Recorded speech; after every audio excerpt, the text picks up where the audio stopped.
muri Zimbabwe chabvunduka manje kune vasati vakambogara kuZimbabwe pane zvinhu zvakutotanga kutoitika iko zvinezvi vanhu vaya vatanga yandosangana nayo nhasi yakamira kadai. The Zimbabwe Anti-Corruption Commission has announced an investigation into possible money laundering linked to a 40 million contract awarded by the Zimbabwe Electoral Commission for the supply of election materials. As part of this probe, the commission will be interviewing prominent businessmen Wycliffe Chivayo, Mike Chimombe, and Moses Mpofu.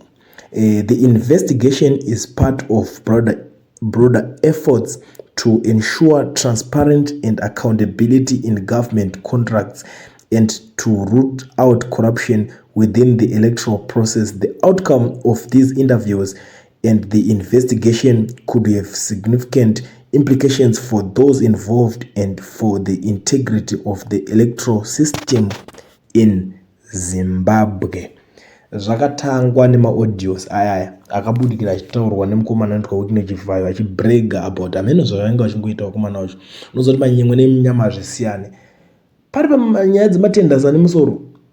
It doesn't mean kuti Chivayo ndiye anoona matendasi ane musoro, anowanikwa neanonzi kuda kuachita gwere ndiye anotoona mabig tenders but aumona achitaurisa. But this guy akavhunduka. Unongoziva kuti munhu kana wasanganawo ne tingati nemachena ameno zvazvinongoita so vamwe vanoti huku yemurombo kana yada kubereka inokwira muti yokandira mazai ese iri muti.